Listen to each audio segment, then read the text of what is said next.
Ini kisah ketika Jenderal Sumitro nyaris ditangkap Kemal Idris. Upaya penangkapan itu buntut dari peristiwa tanggal 17 Oktober tahun 1952.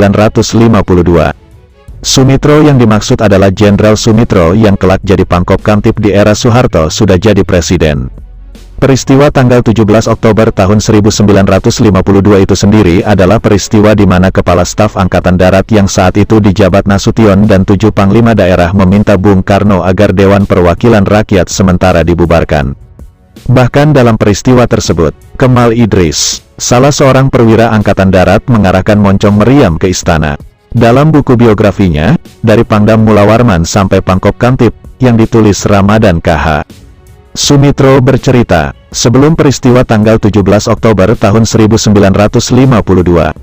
dia dan beberapa kawan perwira lainnya sedang ikut pendidikan Sekolah Staf dan Komandan Angkatan Darat, SSKAD, Angkatan 1. Sewaktu kami sedang sibuk latihan posko di Bogor Selatan, kami mendengar ada peristiwa rame-rame di Jakarta. Lantas kami ditarik ke asrama di Jakarta. Mayor Rusman yang berasal dari intelijen dan mengerti politik saat itu memberikan kami briefing bahwa petisi perwira gerakan tanggal 17 Oktober itu isinya menentang Bung Karno. Seingat saya, orang Jawa Timur, baik sipil maupun militer, mendukung Bung Karno. Saya pribadi menganggap, kok tentara sudah mulai berpolitik. Di pikiran saya, kami semua adalah tentara profesional.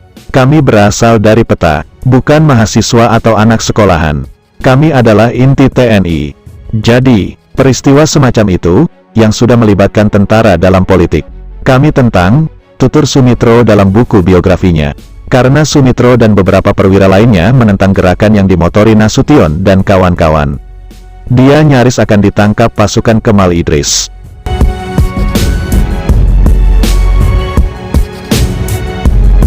Kata Sumitro, ketika itu pasukan Resimen 7 di bawah pimpinan Kemal Idris sempat mau menyergap rumah atau asrama tempatnya dia dan beberapa perwira penentang kelompok tanggal 17 Oktober tinggal. Penyergapan oleh pasukan Kemal Idris dilakukan pada malam hari. Malam itu, kami kebetulan sedang rapat tim SSKAD Jawa Timur yang dihadiri oleh Mayor Minggu sebagai ketua.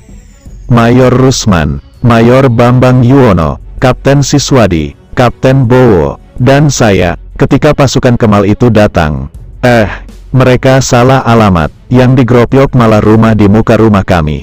Maka kami lari ke kebun karet dan bersembunyi sampai pagi, kata Sumitro dalam buku biografinya.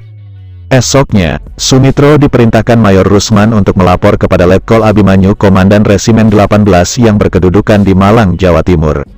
Mayor Rusman juga menceritakan, bahwa ia baru saja diberi briefing oleh Kolonel Suwondo yang isinya membenarkan petisi para perwira pendukung gerakan tanggal 17 Oktober dan menyalahkan Bung Karno.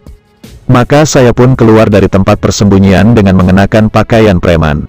Dalam perjalanan menuju rumah saya yang dulu di daerah Majestic, di Jalan Limau sebuah patroli menyetop saya dan bertanya dari mana. Saya mau berangkat kerja Pak. Kata saya berdalih, amanlah. Saya berhasil menemui istri saya yang sedang mengandung anak kami yang kedua, Amelia Sulistiani pada saat itu. Saya ceritakan semua permasalahannya dan saya pamit untuk pergi ke Jawa Timur, kata Sumitro dalam buku biografinya. Setelah itu, dengan kereta api Sumitro berangkat menuju ke Surabaya. Setelah itu, ia langsung pergi ke Malang. Di Malang, dia lapor kepada Letkol Abimanyu. Waktu itu Letnan Kolonel Abimanyu adalah komandan.